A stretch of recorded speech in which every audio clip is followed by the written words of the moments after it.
Two Parkies in a Pod is powered by Parkinson's UK, the charity that's here to support every Parkinson's journey every step of the way.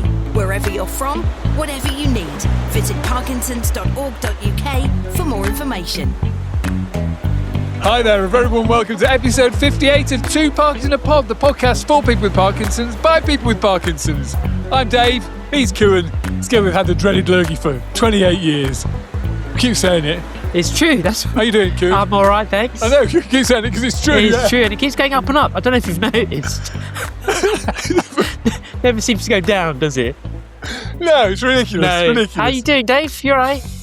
I'm doing well, actually. Yeah, back from a trip to Yorkshire. Yeah, you would see your I've mum, been in didn't Yorkshire you? for a few days. Yeah, I went to see my mum. How's She's Audrey? 93, living in... Our Audrey's doing well. Very Living nice. independently. She has to come down the stairs backwards now, which is a bit bizarre, but... And she refuses help, right? Refuses. She has Meals on Wheels, which is good, and that's about the only help she gets. It takes a long time to get dressed in the morning and stuff, but she's 93, still independent, and she's my role model, really. You know, that's sweet. Fantastic. Oh, well done. I'm pleased to hear that.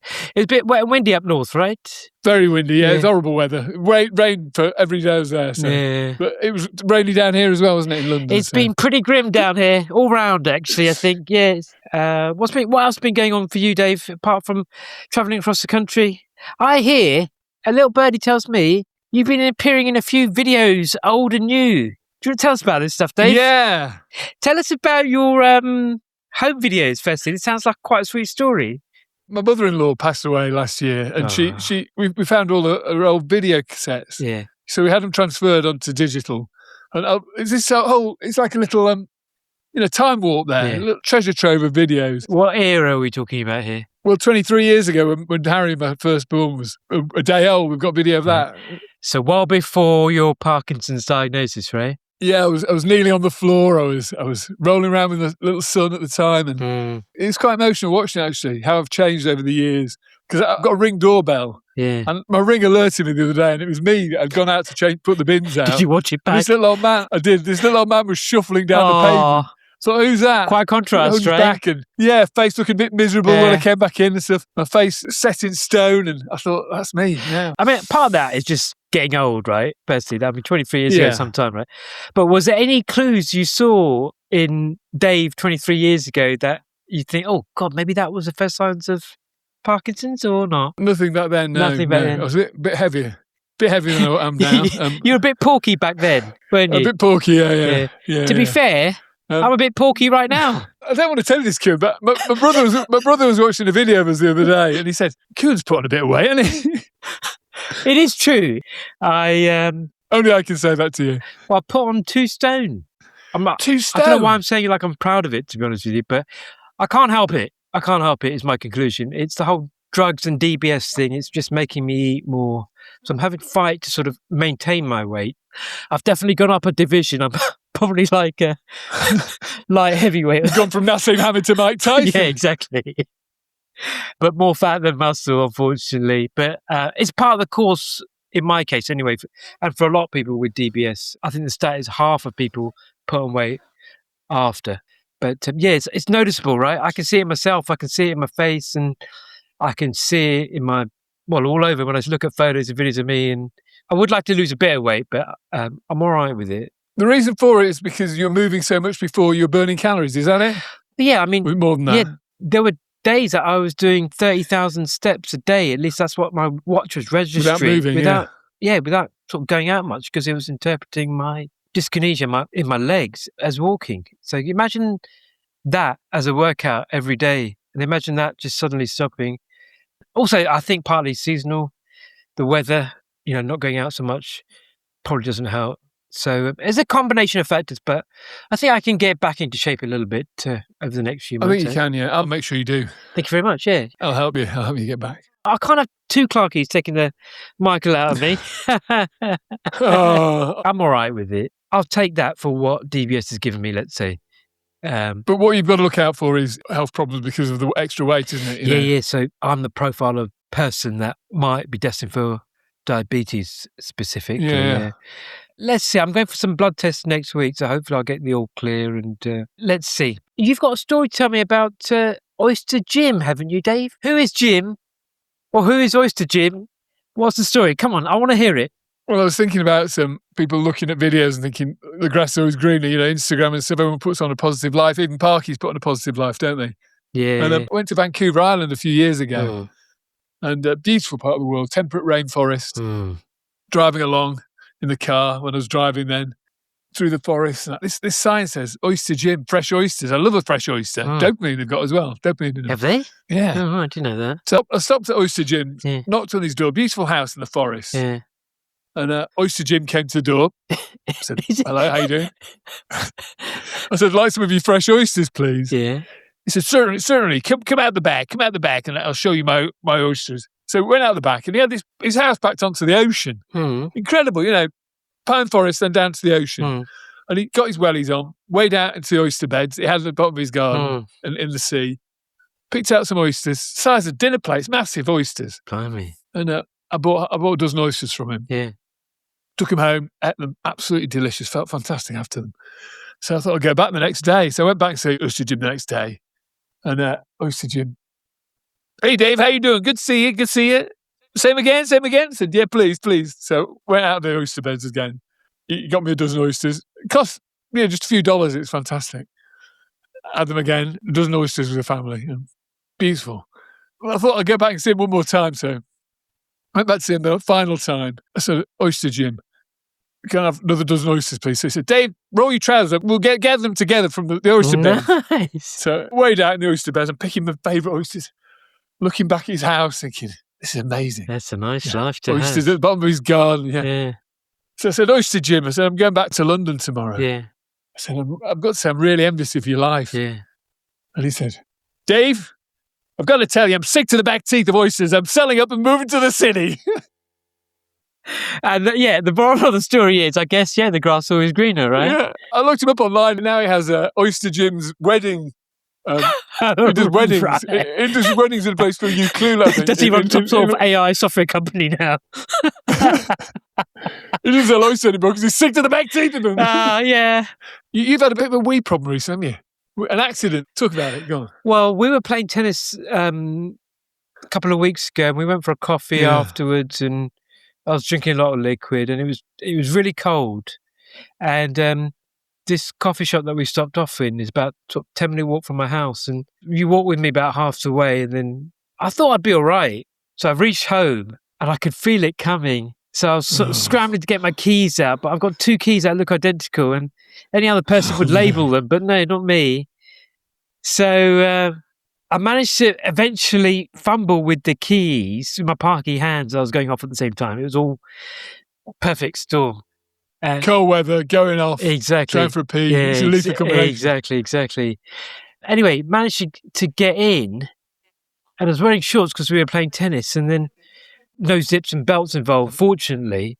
But I don't know what happened, but in between the hallway and the bathroom, I just couldn't hold it, and it just went absolutely everywhere. Oh, dear. I was wearing these light grey shorts, so you could see the damp spot.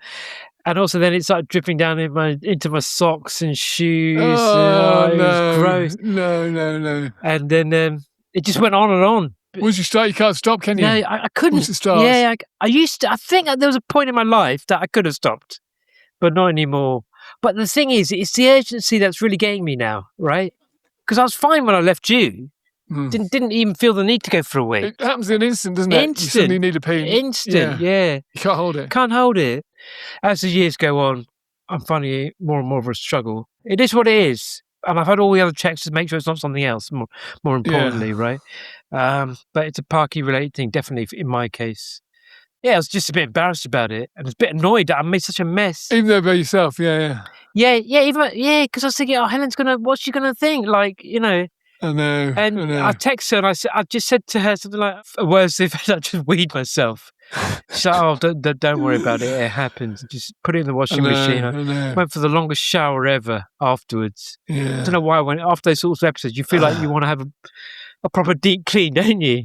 I managed to clean out the hallway and that was worse with the floor and the walls. Don't know how he got the wall. No. It just goes everywhere. No.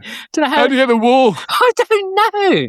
If I tried, I couldn't do it now. Do you ever find you're having a wee, you haven't got the pressure's not as strong as it was, so you get a split wee. Yeah. So it goes two ways. Oh, split wee is the worst. Split wee is the worst. So it goes out like a viper's tongue. Two separate spouts. It seems to bisect the toilet bowl as well because it goes either side of it. I don't know. Exactly. It's split wee a Parky thing? It can't be, can it? I don't know. I think it's because the pressure's not as strong as it was. You get split wee. So you have sit down wees, please, guys. We're getting in trouble with your wife. Yeah.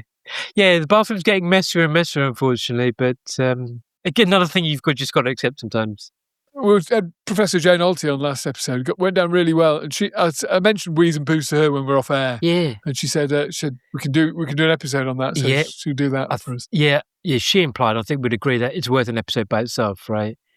Yeah. That was a good episode, right? We had a lot of feedback off the last episode, didn't we? Really good. Yeah, I think people don't really know what the drugs do. People get handed meds and don't know what's going on. So it still happens even after all these years. We haven't moved on, have we? People tell the same stories that we've recounted way back when, right? They just get handed some pills or prescription to get on with it. It's the same thing. I keep hearing it from newly diagnosed people. Hasn't changed, is it? Hasn't changed at all. Neurologists don't have the time really to explain everything, do they? No, they don't. Makes you think, Dave. I don't know why we didn't do an episode like that before. I know. 58 episodes of singing and dancing and whatnot. Acting like idiots, yeah. Acting like idiots. Well, we did talk about meds, but that was a good dedicated episode with an expert, and she's great, isn't she, Jane? I think the clip we sent out as well of saying it was all right to take an extra med now and again. Yeah. It's really helped people because people are feeling guilty about that. People feel more empowered, don't they? It just gives people a green light to get on with their lives and enjoy their lives, Yeah, I mean, I like the way she said, I want you to do that, Dave. I want you to feel like you can play around a little bit within a certain remit in terms of what you take and what you don't take. Exactly. Listen to that episode if you haven't. The last episode 57 called What Do My Meds Do? A cracking episode. But episode 58, we're talking today about, as you might... Well, I was exhausted. And you might have guessed fatigue. And we've got a fatigue expert to talk about this. Why don't you cure up, Dave? We've got Emma Bracher on, who's a specialist occupational therapist. She founded a business called Bigger and Better as well, which is a fitness and wellbeing program for everyone with Parkinson's, based in the Midlands. She's a real live wire, great talker. Let's hear from her now. Emma Bracher, thanks for joining us on Two Parkies in a Pod. Thank you for having me. First of all, I want to ask, what exactly is an occupational therapist? Because I've never run into one in my Parky career so far. Oh, I get asked this a lot. Not a lot of people know what an OT does. Occupations are the things that you do every day that make you you. So it could be things like getting washed, dressed. It could be your work. It's driving. It's looking after the kids. It's your tennis. It's everything that makes you you. So they are your occupation. So I think sometimes it can get a bit confused. People see occupational therapy and just simply think work. So that's not the case. So occupations are everything that make you you. And the therapy side of things is getting you either back to doing those things or maintaining your independence in those things for as long as possible. That could be through rehabilitation principles. It could be through compensatory things like equipment, home adaptations, strategies, techniques. It's endless, really. It's you have OTs in all sorts of sectors. They work in paediatrics, neurology, mental health, elderly care. With every illness, disability, you'll usually find an OT somewhere. The only time I've come across an OT is at work, when I was working in an office environment.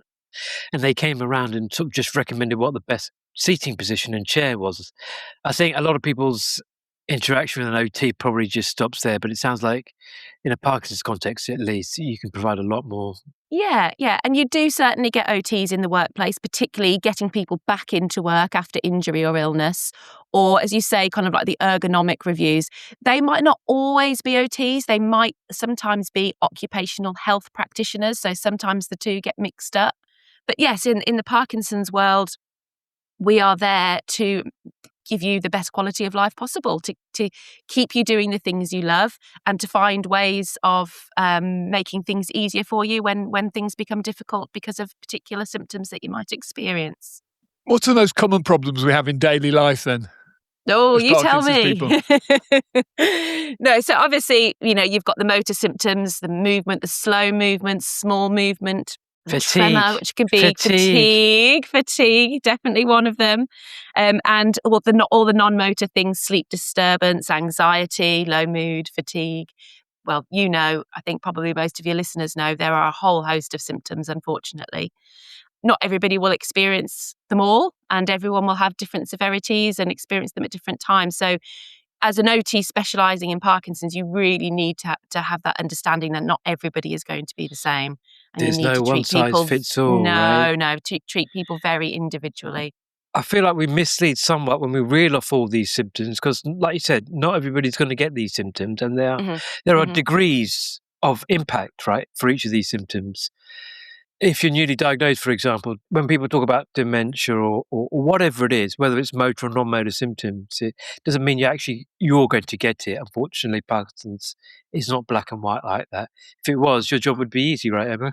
Absolutely. And there's certainly the consultants. I know that's why it's so hard often to find the right medications for people, because everybody reacts so differently and has the different symptoms. But yeah, I often find when I'm speaking to somebody newly diagnosed, everybody's different. Some people want to know everything and know all the possible things that could happen to them.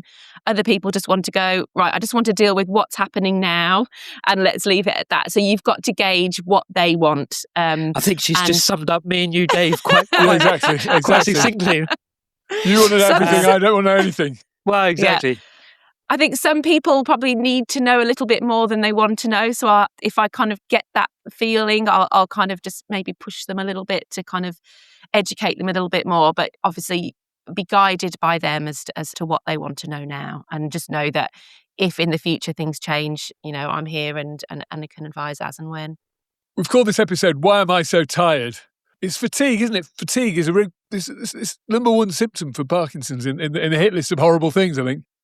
Yeah, I had a quick look on the Parkinson's UK website before we came on, and they say that up to 50% of people will experience fatigue at some point in their Parkinson's journey. So it's a common thing. I'd say maybe more than 50% rather than up to 50%. I was going to say, when I hear stats like this, I want to know what the other 50% are doing, right? That they're not getting fatigue, right? They're following they're listening to their OT. Oh, I see. Okay. And how would an OT, Emma, describe what fatigue is? Actually, before I ask you, just before you came on, me and Dave were asking each other. And Dave had quite a good description. Let's hear Dave's first. Dave, what was your... I'd say it's chronic tiredness and lethargy. At the extreme level, though, it's not just normal tiredness. It's chronic tiredness and it's extreme lethargy. I thought that was an interesting description. I'd like to understand a little bit more about lethargy, but my description is it's just like a weight on you. It's sort of tiredness that sleep can't treat. I could be well rested sleep-wise, but I can still be fatigued. I think sometimes when we talk about tiredness in relation to fatigue, sometimes it's conflated with sleep issues. Particularly things like daytime tiredness and stuff. It's slightly different, right? Fatigue is its own thing, isn't it? Yes, it is, and you hit the nail on the head there with, well, both of you did with the wording. If you look at the official definitions, it is extreme tiredness or an overwhelming, persistent exhaustion that's not always relieved by sleep. It can be helped by rest and good sleep, but not always.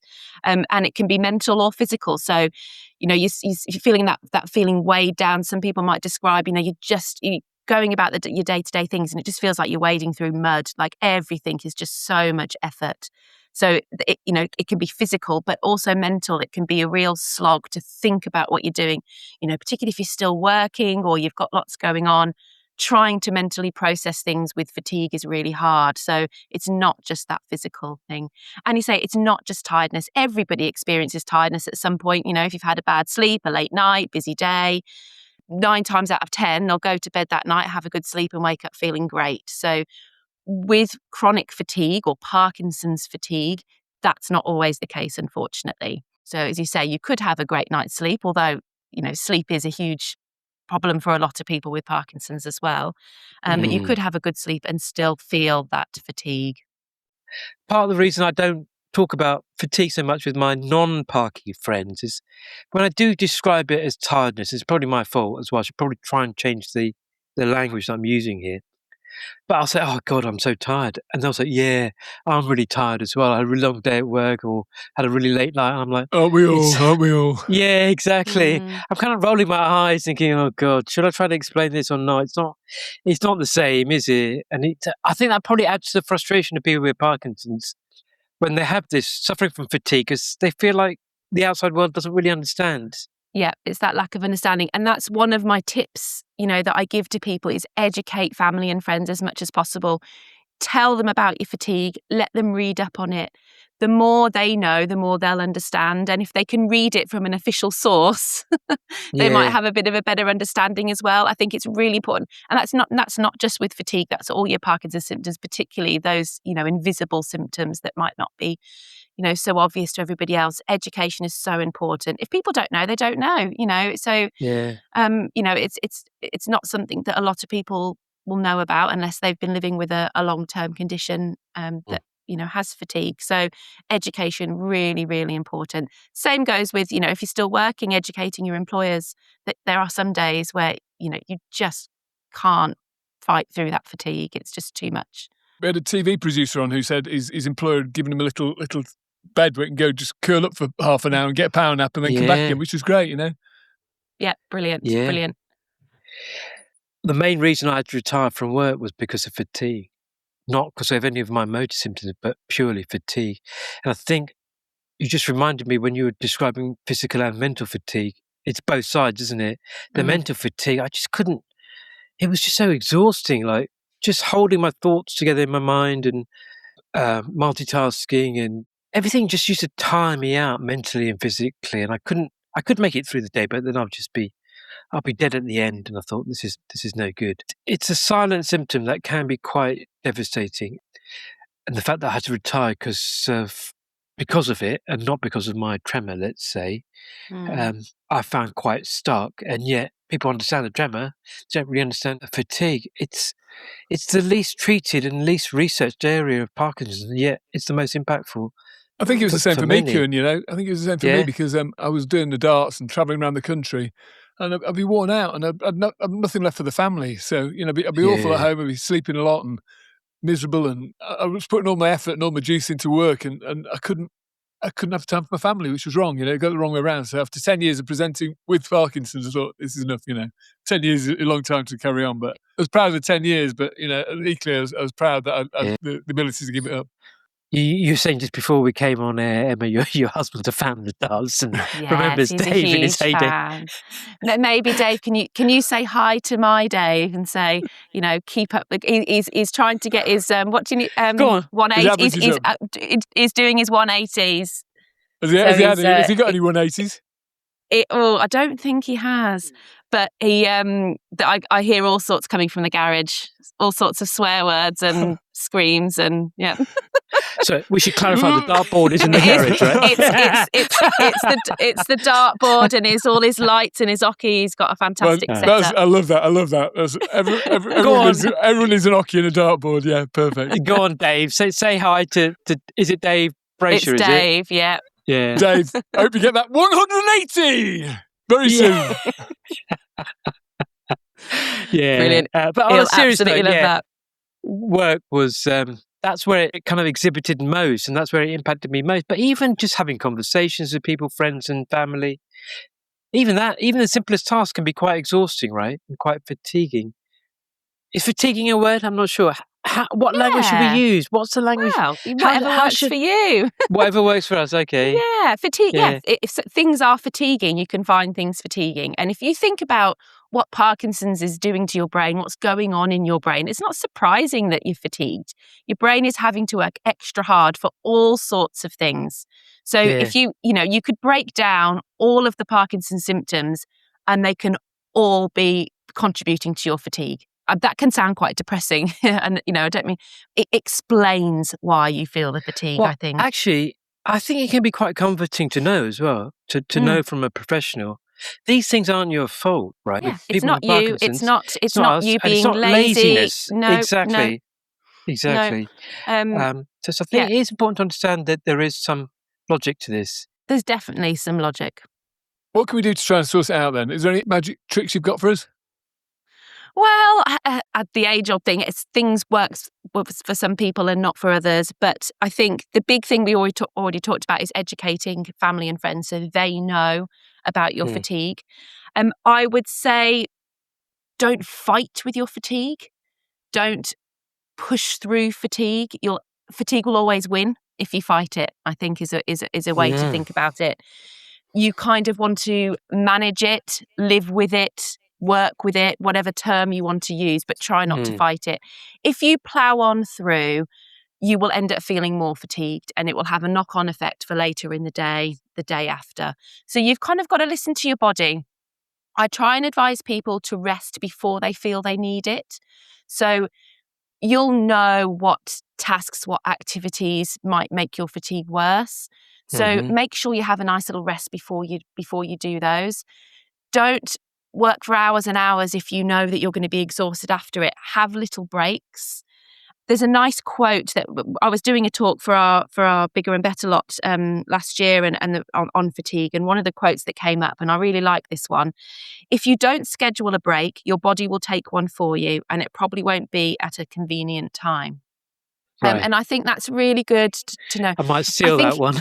Yeah, it's really good. I'll put it in an email to you. Particularly, it depends on your personality type. Some people are go, go, go and always have been. And it's very hard for them to change their personalities. And they think that they're failing. They think that they feel guilty for letting fatigue take over. And therefore, they do keep trying to fight it. But as I said, fatigue 9 times out of 10 is going to win. Yeah, literally give yourself a break, right? I mean, the whole Give guilt yourself thing. a break and plan, prioritize, pace. The 3 Ps of fatigue management. Say that It's again. the same. Plan, prioritize, and pace. And it's the same for pain management. So and there are some people out there with Parkinson's living with chronic pain. So it is a case of pacing your activity. So even if you wake up in the morning feeling great, don't try. It's very tempting to kind of pack everything into the time you're feeling great. I'm a bit guilty of that. Yeah, and that's a natural thing to do. But if you look back, you'll probably realise that actually after that, your fatigue, potentially your pain is worse. Plan your tasks around the times that you feel good, but don't cram them in. So plan your days, plan your weeks. And I know that seems a faff and it's just a bit boring. But if fatigue is a really big thing, it will help. That will help. It just takes a little bit of time. Take some time out. Even print yourself out like a diary sheet or, a calendar to kind of think, when are you going to be at your busiest? When have you got things that you need to do or really want to do? And make sure that you're going to be feeling your best around those times. So fatigue doesn't hit you quite so much. It's not quite the same, but when I have the on-off cycle throughout the day, now when I'm having an off period, which isn't so severe as it was prior to my DBS, I would like to ask you a question about fatigue and DBS in a minute. Can't remember where I was going with that. When I wake up and I'm feeling good, as I often do in the morning, because that's my best time of day. I think it's the best time of day for Dave as well.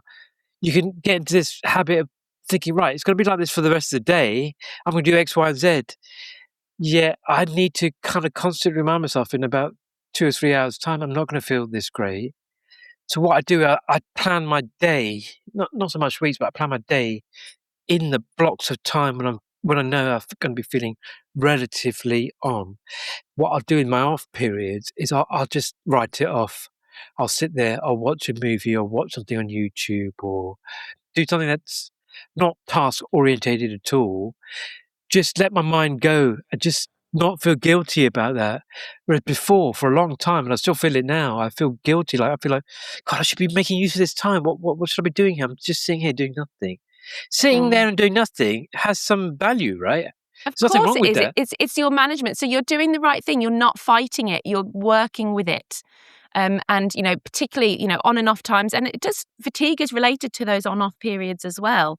And it's not just fatigue. It's not just the on-off. Anytime you're not, if there's a pattern of when you're not going to feel great, you've got to ride with it. And it's part of your condition management. It's not, nothing to feel guilty about. I'd say it's an essential part of your condition management. So yeah, you're doing the right things.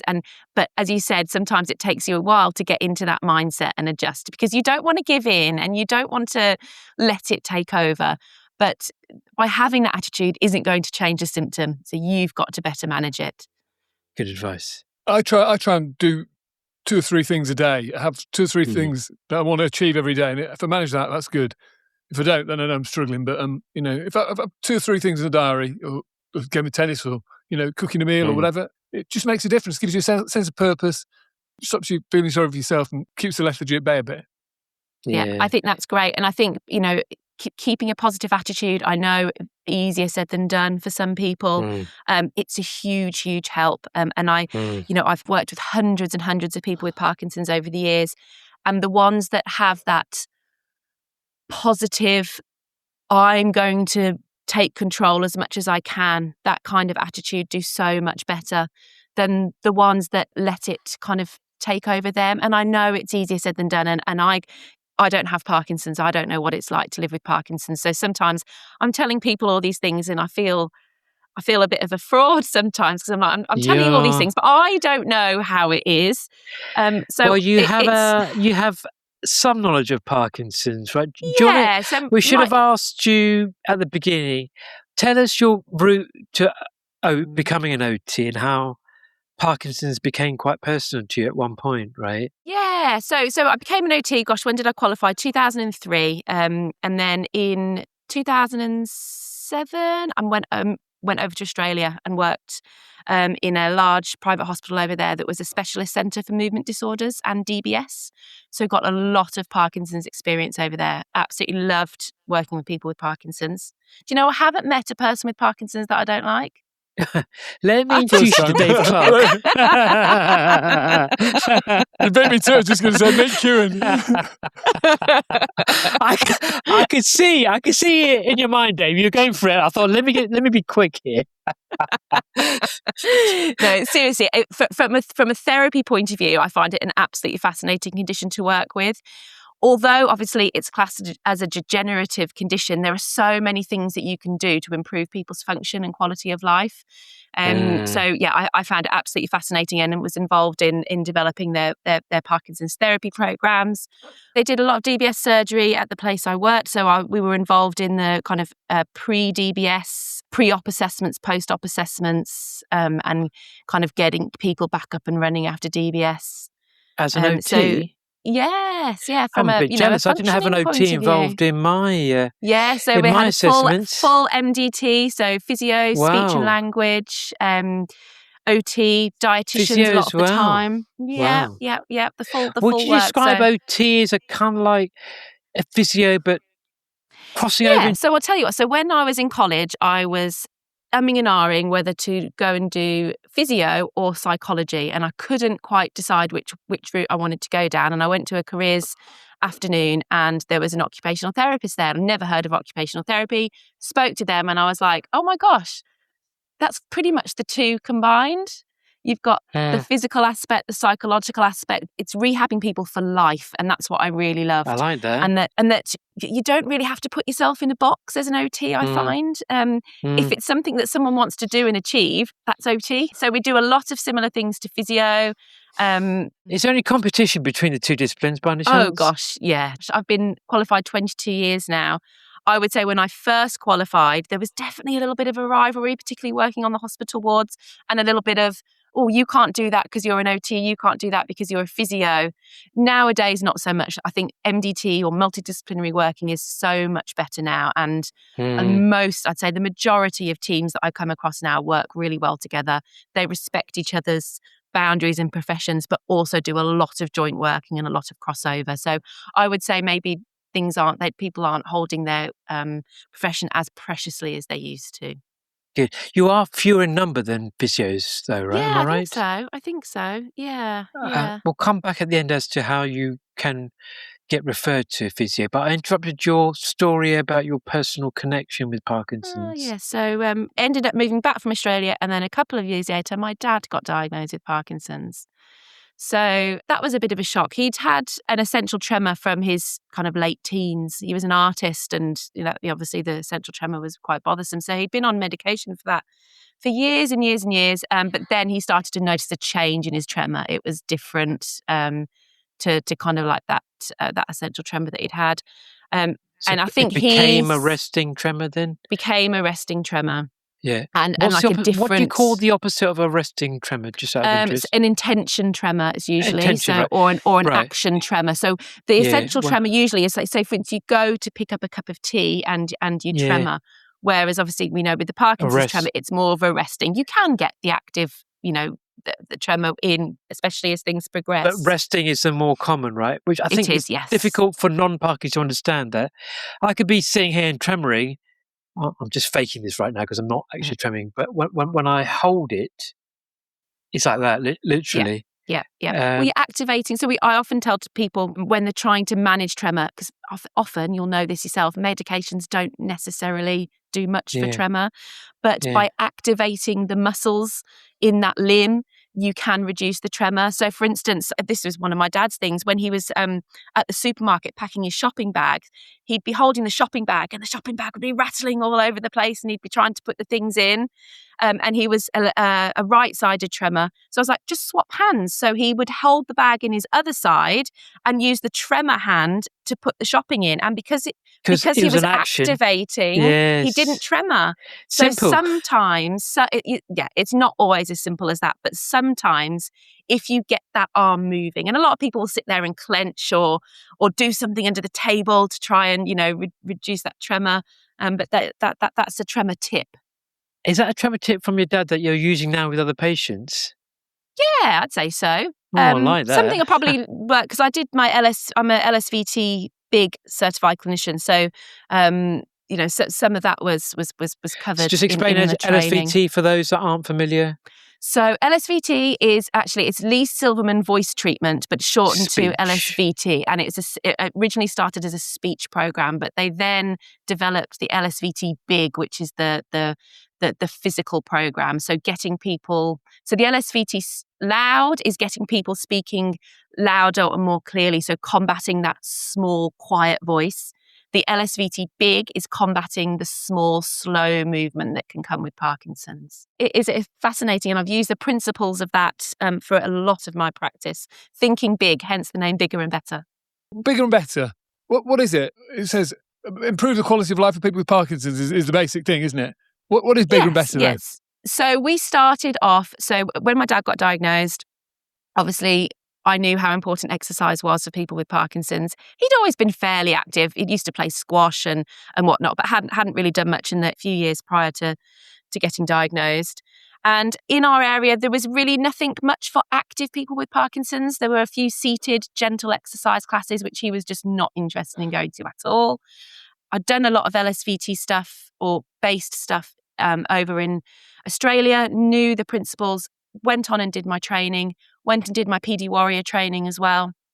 And we just started off with 2 classes, like a functional fitness class using Think Big principles and a boxing class, because at the time, the boxing was the big thing, in the Parkinson's world. And just started off those 2 classes for people, well, it is, yeah, absolutely, with mild to moderate symptoms that are still active or want to get back to being active, but that are able to tolerate that hours kind of moderate to high intense exercise. So that's how we started. And then we came up with the name Bigger and Better because our focus is making people's movements bigger and better, because Parkinson's can make your movements small and slow. That ended up being the name and it's stuck. And we now have, I think we're at 12 classes a week, running across South Warwickshire and the West Midlands, all either functional fitness classes or combat classes. So we have boxing and kickboxing classes.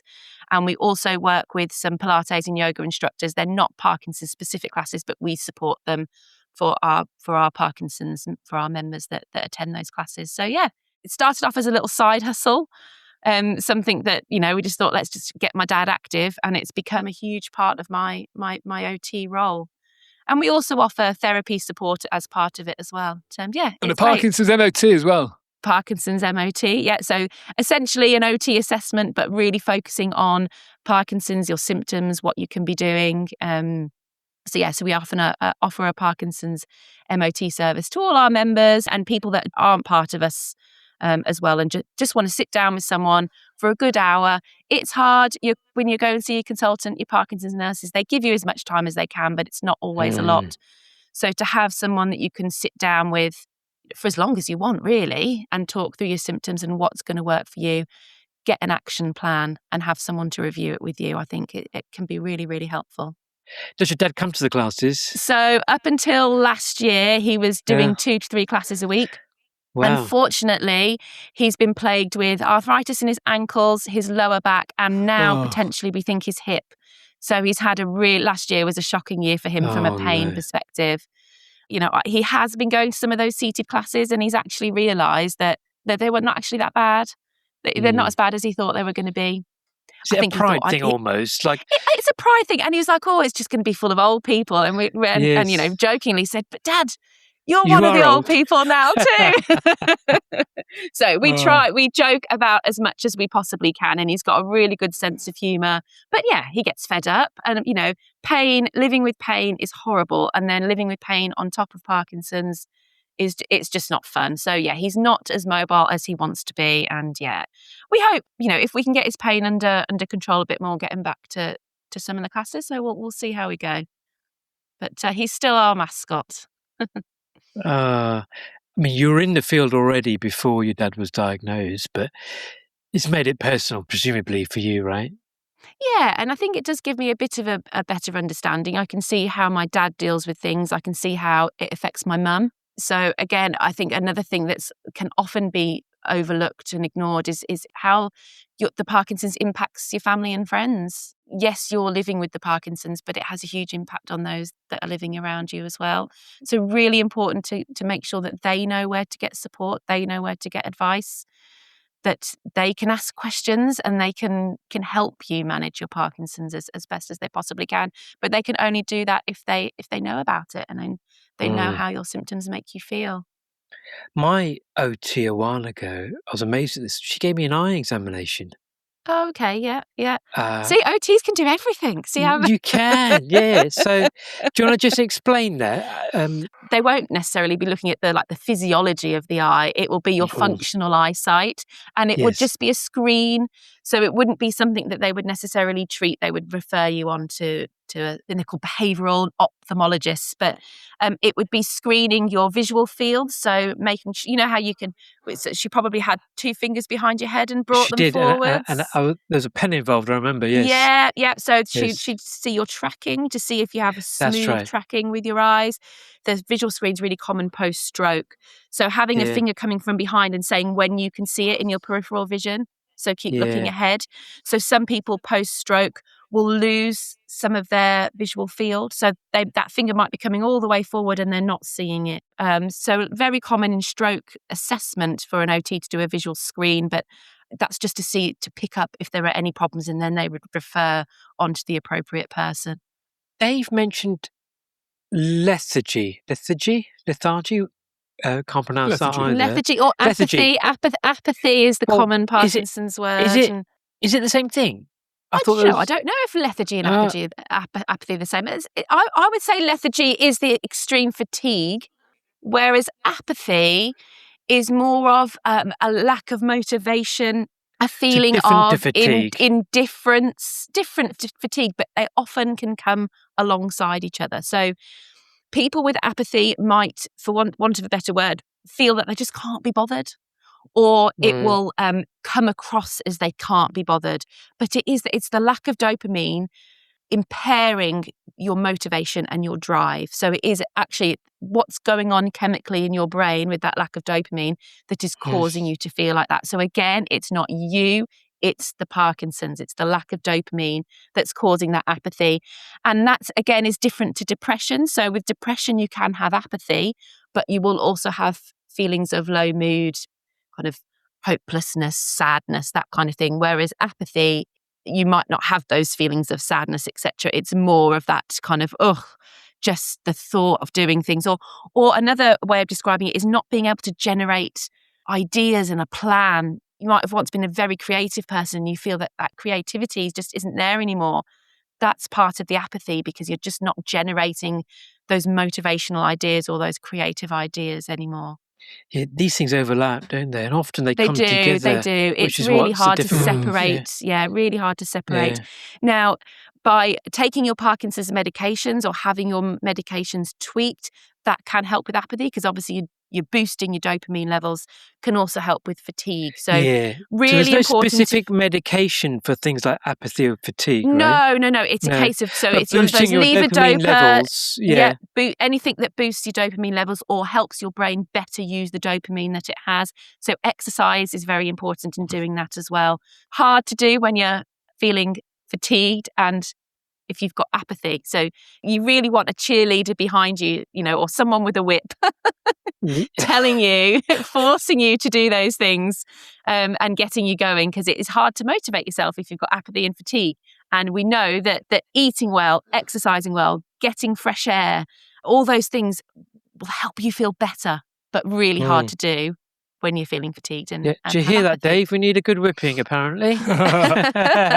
Although, to be fair, he has been whipping me at tennis. But the one thing I would agree with is if you're struggling with fatigue and apathy particularly, use a Dave, use a buddy, use a group, use a service, because it's so much easier. Because these things are just, I've always been quite self-motivated, but I'll tell you, with Parkinson's, it's so difficult to do things by yourself. Yeah, to you get need up and get out you and do need those someone things. pushing you along. You need to give family and friends permission to nag you. Yes, to an extent. You haven't met my mother. To an extent. Yeah. No, I'm just kidding, Mum. You mentioned DBS before, and we talked quite a lot about DBS on this podcast because, well, for obvious reasons. I had it 7-8 months ago. And I was saying to you, Emma, the other week when we were talking, my fatigue actually got better. DBS is not sold as addressing fatigue, but almost indirectly, because I have less dyskinesia, slightly less off periods now, I think indirectly my fatigue actually has got better. I feel more energized. Did you find that with patients you would see in your DBS service? Absolutely. So if you think that your fatigue is being caused by your brain having to work so hard to function normally, whether that be because of dyskinesia, because of rigidity, because of tremor, because of the kind of slow and small movement, if by having DBS you're relieving some of those symptoms, you're not going to be as fatigued. Your brain isn't having to work as hard. So absolutely, there's a correlation there, definitely. So it's a good positive side effect. It's nice to have positive side effects to things and not negative side effects. It is, yeah. I wasn't really appreciating how much I was suffering with things like fatigue until it lifted. Partly well, lifted, I suppose anyway. you just get used to it, and you kind of get just used accept to that this it. is your Exactly. new normal, and Exactly. until it's better managed. And I'd say to people as well, obviously DBS is fantastic for a lot of people, but medication tweaks. Don't be frightened to ask, is there something else we can do? Don't just plow along.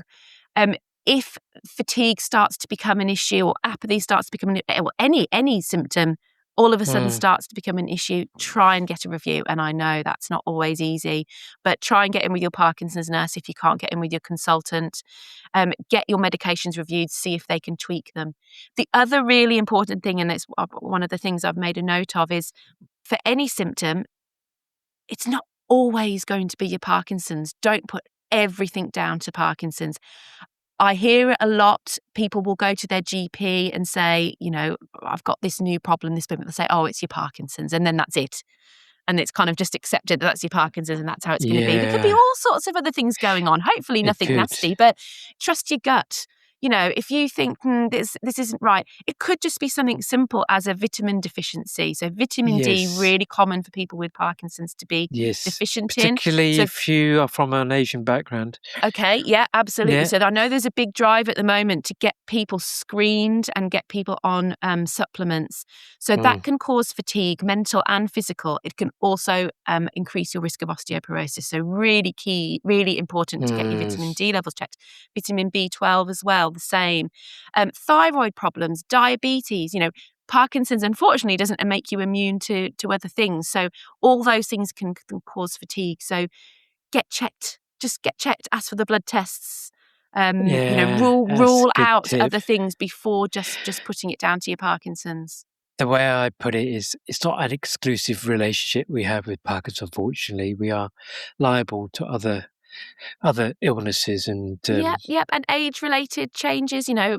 Most of our members have some sort of dodgy knee, hip, back. Yeah, as you say, it's not just an exclusively Parkinson's. It's often multifactorial, and don't ignore the other things. Yeah, I would counter that by saying, in retrospect, and hindsight's a wonderful thing when you look back with Parkinson's, but I'm pretty sure fatigue was one of my first symptoms with Parkinson's, fatigue and anxiety. And research has shown that non-motor symptoms like fatigue, anxiety, apathy, panic attacks, mood fluctuations are often an indicator or the first signs of Parkinson's before the physical symptoms like a tremor. I mean, again, everybody's different. I mean, loss of smell is another one that a lot of people. Yes. Constipation is another one. Sleep disturbance. So when the majority of the people that I speak to will say, again, in hindsight, even 10, 20 years even, will say, I've had those problems for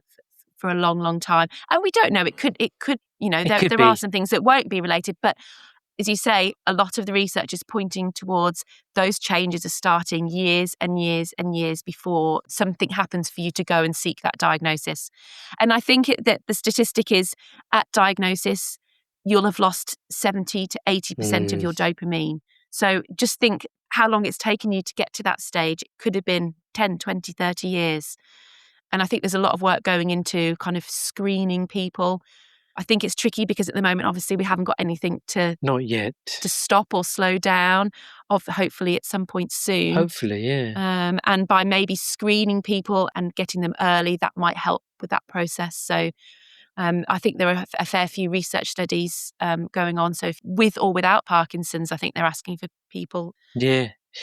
Well, in the nicest possible way, it would be great.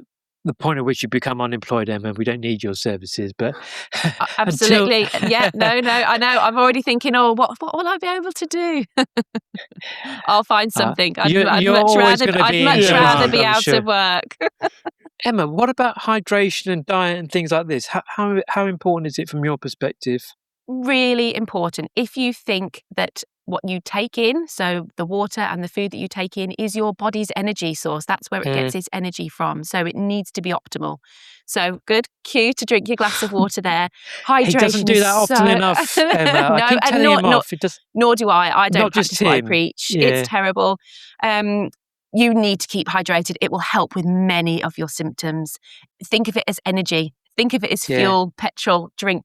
A tip I often give to people is when you take your tablets, don't just take them with a sip of water, take them with a glass of water. And then, at least you're having 4 good glasses of water a day or however often you take it. So, majority of your body is made of water. If you're lacking in it, it's just not going to work as well. So it can really help your fatigue if you're well hydrated. Same with diet. With Parkinson's, your digestion might not be quite as good. It might be a bit more sluggish. So you need to eat the foods that are right for you. It's different for everybody.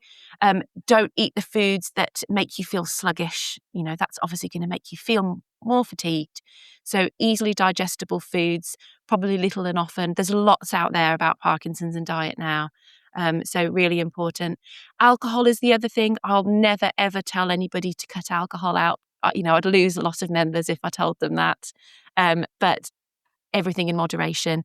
You will probably find if you look back, the days or nights that you drink maybe slightly to excess, your fatigue levels probably are going to be worse the next day. Interesting. So just to keep in mind, essentially it is a toxin to the brain, and your brain is already struggling with the lack of dopamine, and it's already impaired. By adding something else into it, it's going to make the brain have to work extra hard. But saying that, a lot of people find having a wine or a beer at the end of the day helps them to relax and helps them feel calmer. So it's everything in moderation. So just be mindful of those things. I don't like to preach, but I just like to make people aware that those things can impact on fatigue and other Parkinson's symptoms. Before we finish, just tell us a good news story, someone you've dealt with that this life has changed around. Oh, goodness. Oh, you put me on the spot now. I have so many of those. If I think in the last recent year, I could probably think of 5 people that have come to us feeling awful, absolutely awful. either just kind of due to get their diagnosis, like they know it's Parkinson's, they haven't got the diagnosis, or have got the diagnosis and just feeling so terrible. But by finding a community, we're not the only Parkinson's community out there. They've all the local Parkinson's community groups, all fantastic. There are all sorts of things going on.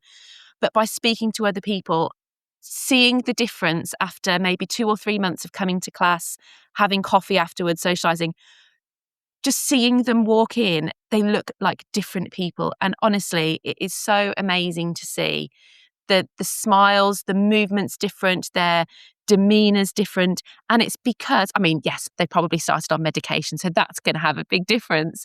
But it's because they've realised it's not the end of the world. Yes, it's pretty crap. It's not what you want. A Parkinson's diagnosis isn't what you want.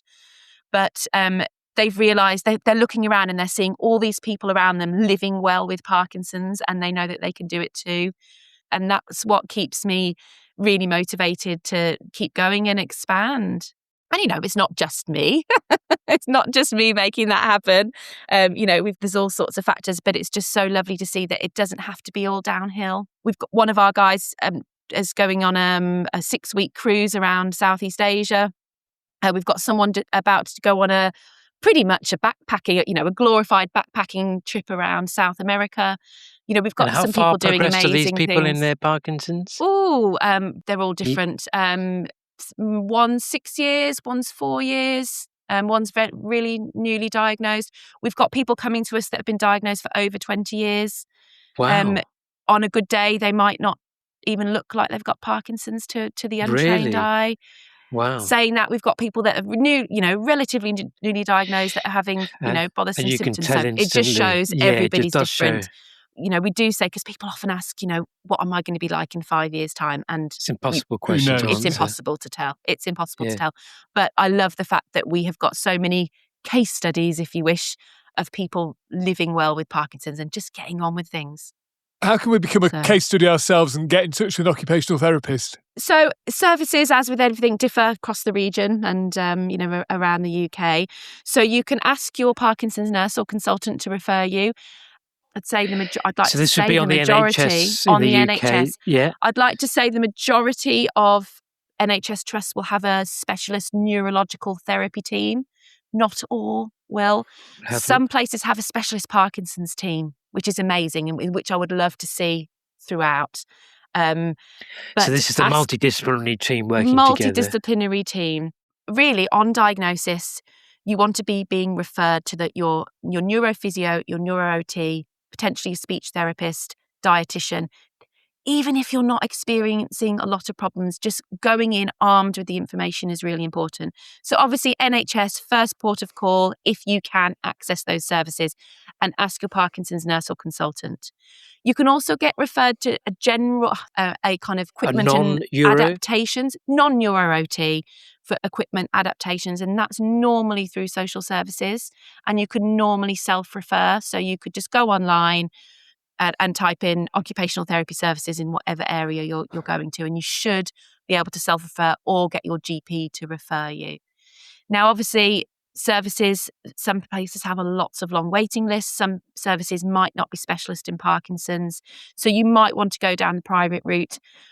There are a few Parkinson's specialist OTs dotted around the country. There aren't a lot, so it's a case of going on the search. But you can go onto the Royal College of OT website, so that's RCOT. And if you do RCOT, find an OT, you can put in your postcode, you can put in your specialism. There isn't a Parkinson's, but there is a neurology, or there's a home adaptations, or what have you, or adults. You could just put in adults.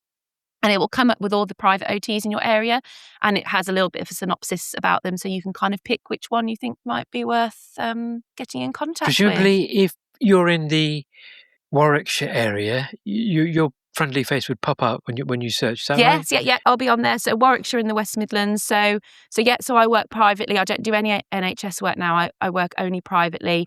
I like to see people face to face. That's my preference. However, I can do reviews online. So if there are, I have people in Scotland, in Manchester and Liverpool, that haven't been able to find an OT in their area.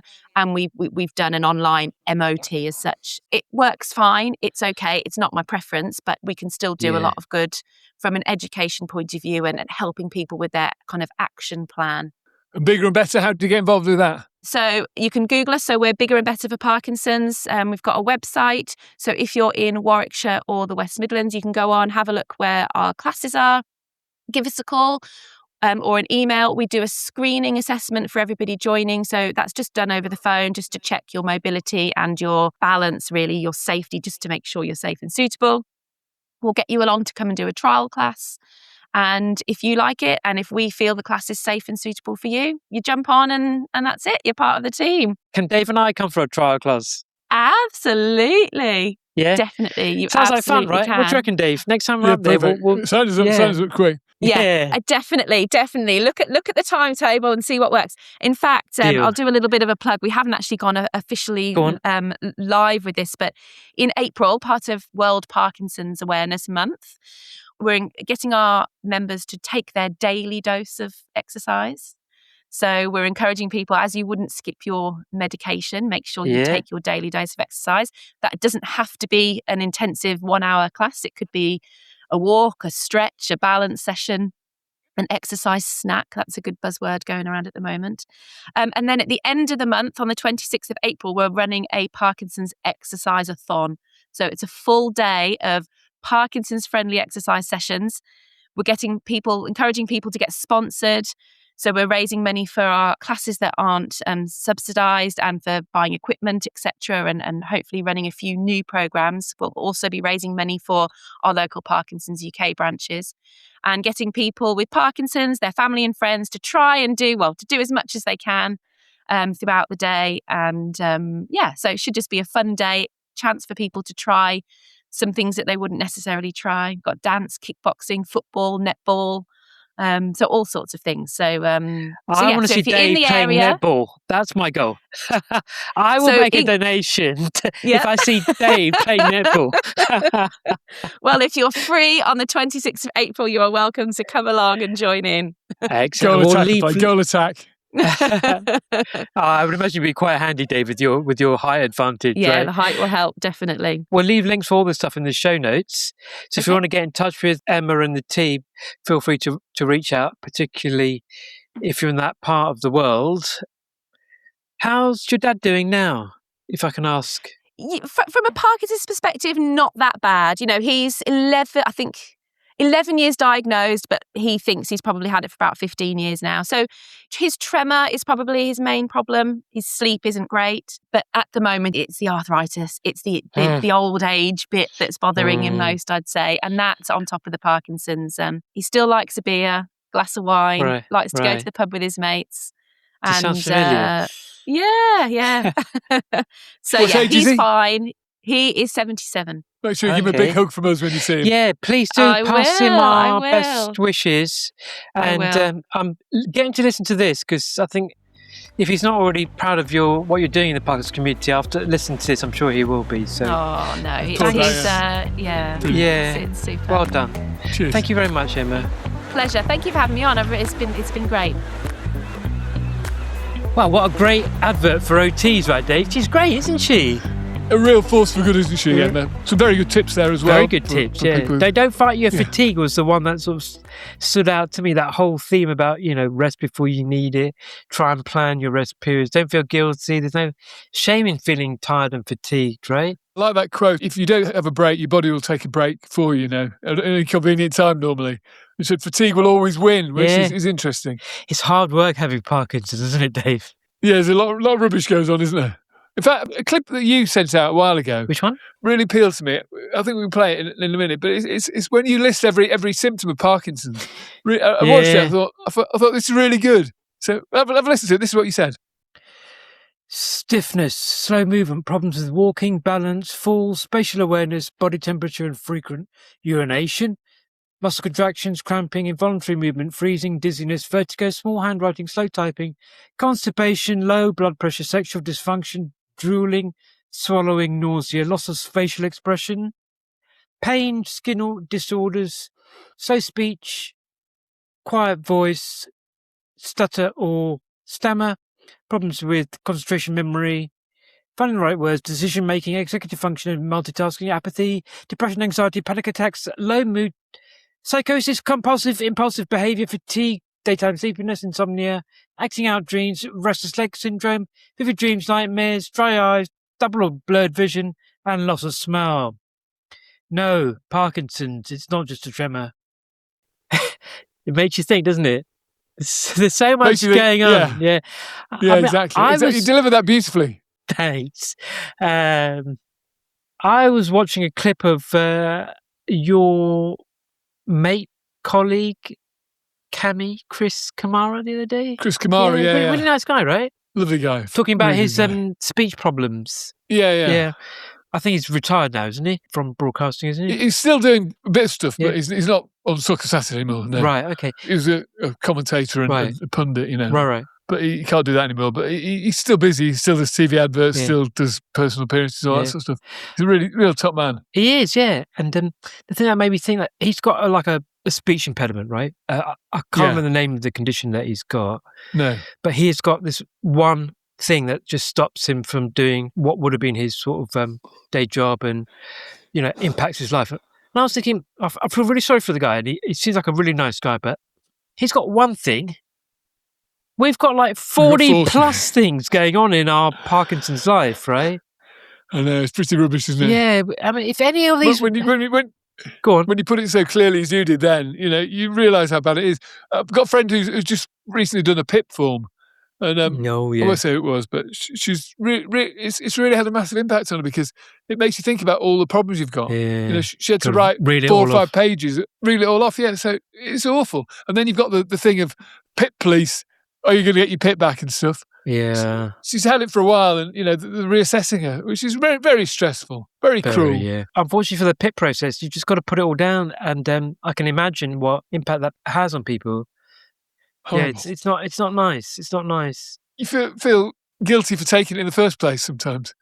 You shouldn't do, but you do. If your life is being impacted in whether it's a physical or non-physical symptom, don't know why we call them symptoms, actually. Talk about things like fatigue and apathy and things like this. They are conditions in their own right, aren't they, Dave? Right? So I think we kind of belittle it by calling it a symptom. Fatigue is awful. It's a killer. It really is. People think you're lazy and stuff. Yeah. That's what scares me. But that's why I think people would like to hear Emma's explanation of what fatigue is, and it's not something that we can necessarily control. It's not our fault, rather. And there are things that we can do to try and improve it. So I quite like those little tips. I'm going to try and put that into practice. Educating people around you about it as well is good. And hydration, everything comes down to hydration in the end. A lot of it does. A lot of it does. She described it as petrol for your engine, didn't she? Yeah. Water. So I was reading this thing on one of these Parkinson's forums the other day, one of these Facebook groups. It's dangerous. It is dangerous. To be honest, it's not often that I do, and when I do, I tend to roll my eyes. But sometimes there's some really useful information and really useful conversation that goes on there. There was one where somebody said, "What was your first symptom?" And this comes around every 6 months or a year or so. Somebody posts, "What was your first symptom?" And there was about 50 odd responses, and without fail, all of them were about things like tremor or dystonia or some sort of physical symptom. And I was thinking, are you sure about that? If you think back and start thinking about the invisible symptoms, I'm pretty sure for most people. Did you feel a bit flat? Do you feel flat? The anxiety, the sleep issues, the constipation, loss of smell. But why do people say tremor, or why do people say whatever? I was limping or cramping. Why do people always default to Parkinson's as a physical thing? Why do we do that? I think we have to, as people with the condition, I know it's a pain in the arse, but when we talk about it, we should talk a little bit more about these invisible symptoms, because often they predate and outnumber and outweigh the impact that the physical stuff has, right? It's difficult to know when you're feeling a bit flat, and it's not necessarily normal, isn't it? Exactly. So I noticed my Parkinson's because I had a pain in my shoulder. My arm wasn't swinging, my hand was slow. Yeah. They were the things that really alerted me. Yeah. I was feeling flat before that, but I didn't realise I was feeling flat. Likewise. I just thought it would pass, Yeah. You don't know any different, do you? No, exactly. You don't think it's Parkinson's, do you? Nah. So when physical symptoms show, you go, that's something wrong, something physically wrong. You know, is it? That's what alerts you, really. Yeah. Right. Can we try and get out of this flat mood by listening to some amazing people doing some amazing things, Dave? I think we will. Let's go. People with Parkinson's do amazing things. We're heading stateside for our first amazing person. This is absolutely mad. Larry Grogan is running 100 marathons in 100 consecutive days across the United States from New Jersey to Los Angeles to raise awareness for people living with Parkinson's. He was diagnosed in 2019. Are you sure, Larry? 100 marathons in 100 days? Is that even possible? Okay, who's next, Dave? Ready for another? Yeah. Let's go for it. Yeah. People with Parkinson's do amazing things. Congratulations to... We've got a bit of competition here. What's that? Congratulations to Vicky, alias the Fitness Mum, and neurophysio Maria Lewis from Reach Your Peak for launching a Shaking It Up podcast. They've already lined up some amazing guests. They've got you on it as well. Did you come up with that whole thing so you could just diss me, basically? Yes, I made an appearance. I think it's coming out next month. Did you enjoy it? Yeah, it was good. It was me and Joe, DBS Joe. And we were talking about DBS and our experiences. It was nice. It was nice. Seems like there's a new Parkinson's podcast coming out every week, Dave. But yeah, good luck to them.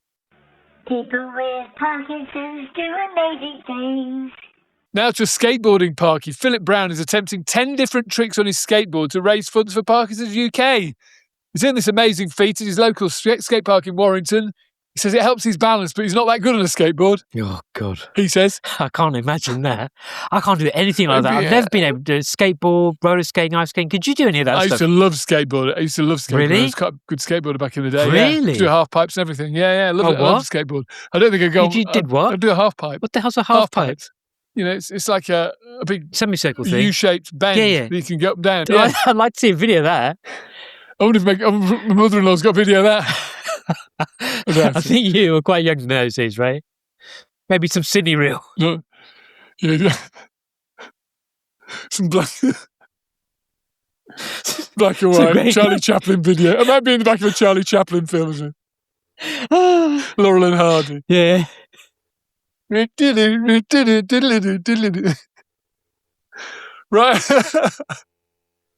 Right. Have you got any more, Dave? We've got one more to go before we say goodbye, but it's quite an emotional one, so we're going to leave you with that. But don't forget to rate, review and subscribe to Two Parkies in a Pod. We love your messages as well, don't we, Kieran? We do. If you've thought about messaging us before, then please don't hesitate. We'd love to hear from you. So just send us an email at hello@twoparkiesinapod.com and just say hi. Send us a voice note if you can, even better, and we'd love to hear from you. Top bobblage as well. We've got Two Parkies in a Pod bobble hats. We've got bobble hats. Yes. They're quite good, aren't they? They're quite funky. There's a discount on the code. Parkinson's UK website. Exactly. There's a discount code you can use at the moment as well. So we'll put all the details in the show notes for you. Get yourself one. I'd like to see your photos of you in your bobble hats. Yeah. Send them to us. Yeah, let's hear this last inspiring, amazing person. Okay. People with Parkinson's do amazing things. Joanne Stockdale has dropped a message. She says, Dear Two Parkies in a Pod, my mum is 82, has Parkinson's, and we attend an amazing choir, the Tremolos in Redcar. Even the Vicar Jane has joined. It's run by brilliant bubbly choir leader Paula Day. Lady Paula Knows wrote a poem and Paula rearranged it to an emotional song which we sing at our choir meetings. We'll leave you with this. I teared up when I heard this. Yeah, quite amazing. It's nice. Enjoy. See you next time. See you next time. Bye. If I tell you who or what the connection is, if I tell you my name, if I tell you my name, if I tell you my name, Parkinson's disease. You've been listening to Two Parkies in a Pod, a Parkinson's podcast with Dave and Kuan. To get in touch, visit the website twoparkiesinapod.com or send your voice notes or emails to hello@twoparkiesinapod.com.